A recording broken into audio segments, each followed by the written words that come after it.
bivugaho ariko turakennye urubyiruko rw'u Rwanda we are damn broke. Look at me, I look good, right?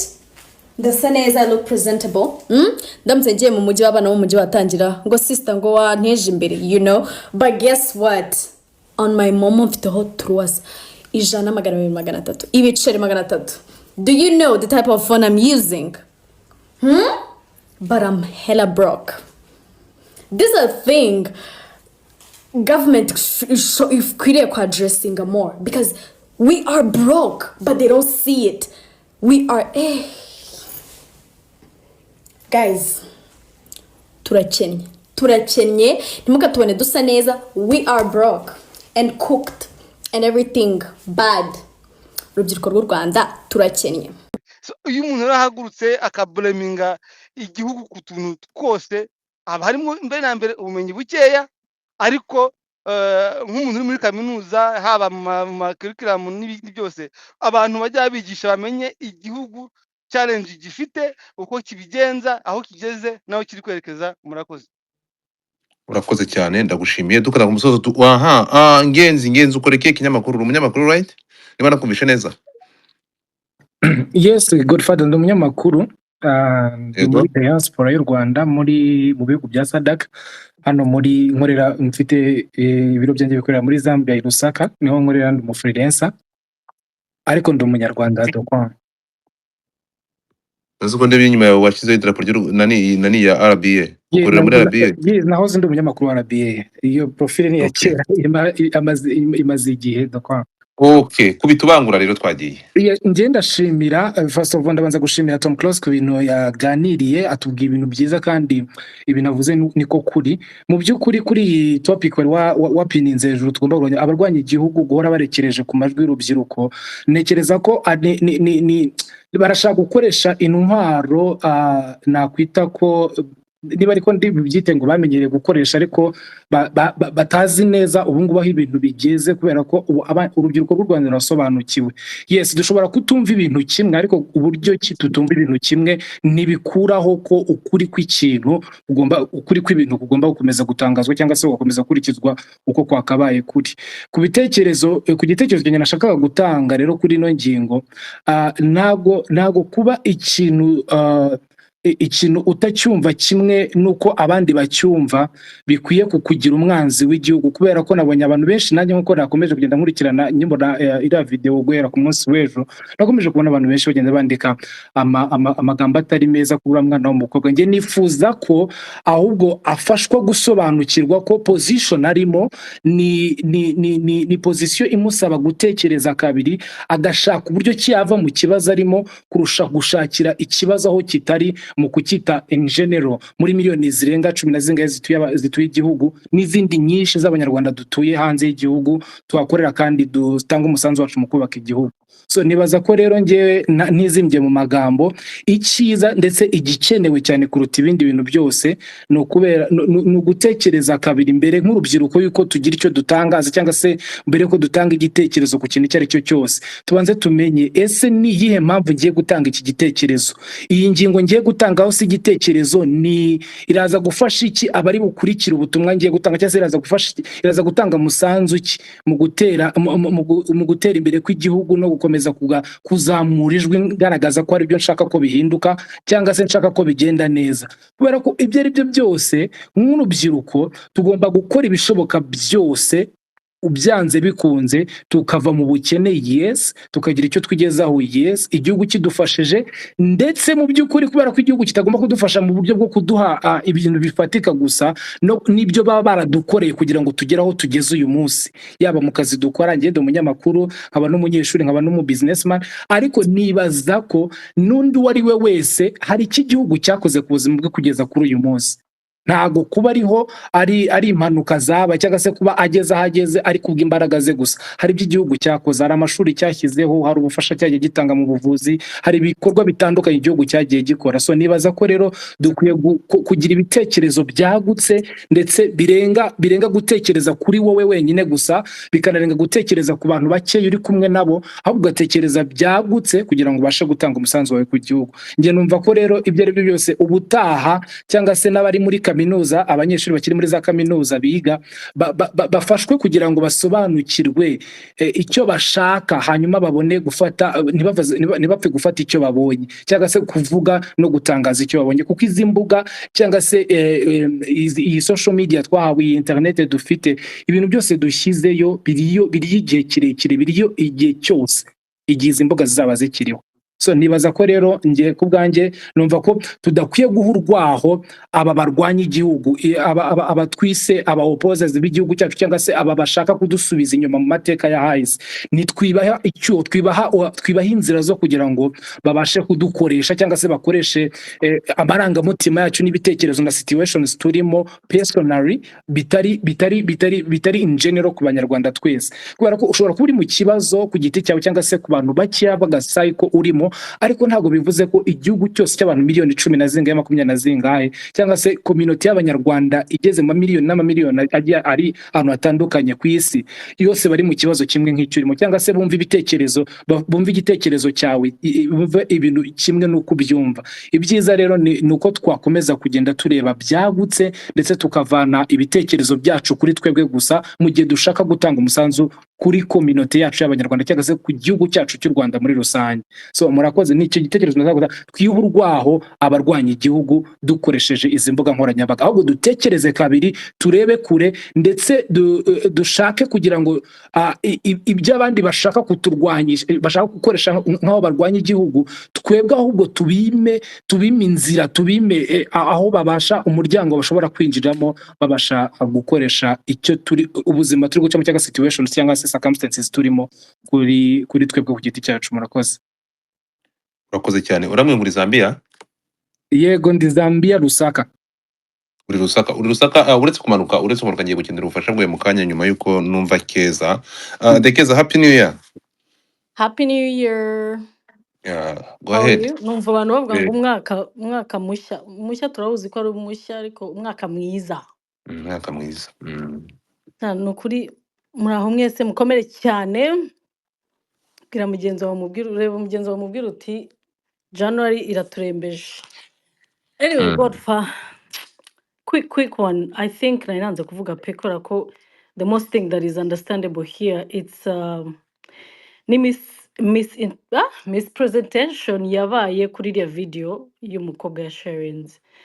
It's very normal ko umuntu afata telefoni ye agakora video iri very innocent, akagira ngo ni ibintu bisanzwe, akabipostinga, kandi buretse Twitter ikabya, nta handi hantu, I don't think hari ahandi hantu byanditswe ko ari umwanzi w'igihugu. Now, my point is, we all make mistakes. Waba ufite imyaka 90, waba ufite imyaka 10, waba ufite, I don't know, we all make mistakes. Niba hari, it was honestly, in my opinion, kandi igitekerezo cyane ntabwo gikoreye cy'abandi, it was such a very not a good thing to do, to put that girl with that group of people that we all know. Twese turabizi ko ari amasura, ntarwo nyende ubavuge mu mazina, akenshi tubaha amajwi, tubavuga, ari igihe nsanga nabaritwitinze cyangwa se nabakotinze, kuko ari ahantu biba bingeze bavuga ibintu by'ubugoryi. But honestly, they should, ntago bakagombye no kuba tuvuga mu mazina for the whole time. Kuri njyewe kubona uriya mwana narabiretse for like 3 days, navuga maybe it's a mistake, someone made a mistake, afata ifoto ye arayipostinga n'abariya bandi, ariko it's gonna be, it's gonna be deleted by a day, it's gonna be deleted, sanga wapi. It was a mistake to me. I think it's a mistake. Ariko ngo amafuti y'umugabo ngo nibwo buryo bwe, niko abanyarwanda tuvuga. Naburiya ngo ababyeyi iyo bakoze amakosa akagukubitira ubusa ngo ntago gusaba imbabazi, akugura irindazi mu gitondo, ubwo ukabura mubabariye. Ni generation turimo. That girl should not be quoted hagati y'abari abantu duhora tuvuga ngo barwanye igihugu. Niba abana mubuze, Imana ishimwe, let her find her peace. Ntago ushobora kwirirwa wabaye trolled kuko wavuze gusa ngo you're broke, you don't have money, ukaba umwanzi w'igihugu, bakagushyira mu bigarasha video ya niba mubure ntiyongeye no kugaragara. Let her find her peace and probably get some job to do. Asangana kera twuriya makamyo twakoze ubuzi bwose bwari buhari. It's a thought, and as a society niba tutemera amakosa dukora nk'abantu bakuru tuvuge tuti that was a mistake, let me correct it and we move on. The criticism of constructive criticism ntaho tuzagera tutazifite nka society. Umuntu akora amakosa Godfather, umuntu aradekona akavuga ikintu kitari cyiza, mu gitondo akaza akavuga ati nari nibeshye this blah blah blah, and that is it. I think this thing has been prolonged over nothing, over a mistake that will not be corrected, unfortunately. But as a society, niba turimo kubaka tureke kuvunana. His Excellency, niba hari abantu bafata speeches bakazicurukura, but I think to make it easier on him, ni nka society tukamenya niba hari ikosa ryakozwe turikosore, dukomeze urugendo. Iyi topic imaze nk'ibyumweru bitatu. Anyway, Happy New Year. I hope that girl, I hope they don't find her. I hope she's not on social media. I hope she finds a job and just forgets about everything. But if you make a mistake, allow to apologize. Nothing is nta kintu kiri buhinduke kuri wowe, ni ukuri kw'Imana. Murabeho, murakoze. Bye. Goodbye. Happy New Year. Umwaka mwiza. Uburyo. Ehe. Aha, so tukiri ahangaha rero munyemerere tugaruke hano gato, tugaruke kuri wa mugabo wewe uri Rusaka. Nyemerera kano kantu I need help kuri uyu munyarwandakazi akeneye ubufasha, nawe ngira ngo mwumve mwe mwirukira mu mahanga mureke mwumve kano kantu. Wowe mugabo uri Rusaka ndamuhaye ubushobozi ubufasha nari mfite, ariko I don't think ko yabonye help. Ndashaka wumve kano kantu nk'umuntu uri Rusaka, umbwira ukuntu uyu mumama yabona ubufasha, amaze umwaka ari mu nzu adasohoka bitewe n'umutekano muke. So listen here, hanyuma nkawe nk'umuntu uri Rusaka nk'umunyamakuru, aka kazi turakagushinga, ukora ibishoboka byose mugeze muri ambasade uyu mudamu atahe. Tega amatwi wumve. Mcheneza Godfrey. Amazina yanjye banyita Mukeshimana Joyeuse. Nari mfite ikibazo, hari umuntu nyine wari wampaye nimero zawe andangira ko mu byo mufasha abantu, ndagira ngo nyine nanjye mbasaba ubufasha mumfashe. Ukuvuga ngo njyewe ndi umunyarwandakazi, nabaga mu Rwanda, ariko hakaba hari umushuti wanjye wabaga hano muri Zambia, aza kumpamagara rero ashaka ko dufatanya gukora, kuko tukiri i Kigali nyine twarakoraga ducuruza inkweto, aporopoza ko naza nyine nkamufasha hano muri Zambia nkamucururiza, ariko nyine kuri gahunda tumvikanagaho n'umugabo we, nkaza nyine nkitirirwa ibintu yashakaga gukora kugira ngo nyine abashe kubikora, kuko ntiyari kubikora umugabo we ntiyabimwemereraga. Hanyuma mpageze umugabo we nyine nitwumvikana, ntiyabishaka ko mpaba, biba ari ku gahato nyine, nza kubona ko ibyo bintu nyine birimo birateza umwuka mubi muri urwo rugo, ubwo biba ngombwa ko nyine mpava njya gucumbika ahandi. Ubwo ngiye gucumbika ahandi rero nibwo naje kumva amakuru y'uko ba bantu nyine bagiye bagenda batambwiye, bagenda batansezeye, nsigara muri iki gihugu njyenyine. Nyuma nyine nza kubura ukuntu mbigenza, hanyuma ndashaka, ariko icyo nagira ngo nyine mumfashe, nabuze ubushobozi bwo gutaha kuko naje kubona akazi, mfungura agashopu, ngize ngo ndakagurishije ngo dutahe, kuko icyo gihe nyine nari narashatse biranga. Amafaranga ngurishije ako gashopu nyohereza abantu ngo banshakire ibyangombwa, kuko bari barabinyibye, banyibye pasiporo, banyiba n'indangamuntu. Hanyuma mbonye utwo dufaranga ngo ntahe dutanze ngo banshakire ibyangombwa, amafaranga barayandya, mbura ukuntu ntawe, ubwo biba birahagaze.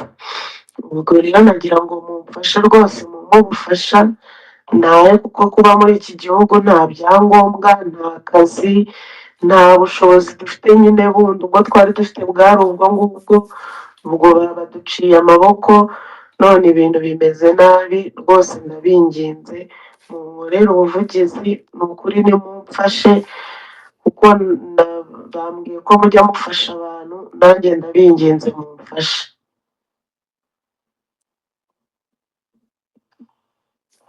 murakoze.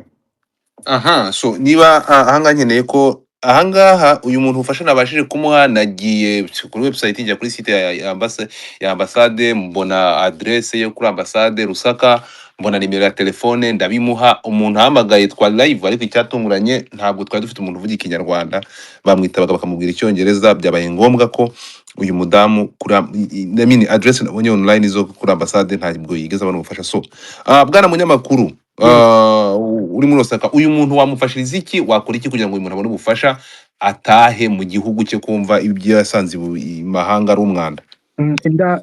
Uraza guca mu gikari wenda umpe nimero yiwe nze kumuvugisha. Yifatse, ntabyo guca mu gikari, andika nimero ngiyi, ndaca mu gikari sindakuvanaye.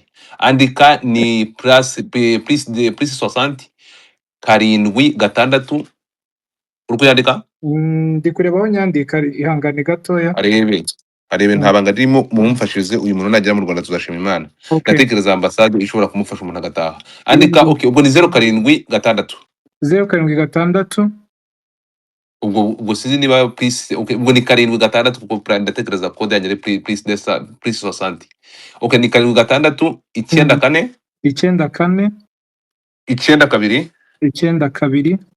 2 304 304. Ego. So niba hari abantu muri ambasade rero ushobora kuminika cyangwa muri diaspora aho ngaho, mufashe uyu munyarwandakazi asaye. Mfite nimero ya ambasaderi, umuntu wabitabye ni umuntu ushinzwe communication muri embassy, ntago ari umunyarwanda, muri hangana. So ndaza kumufasha rero, ndamuhamagara ngiye muvugishe ku giti cyanjye hanyuma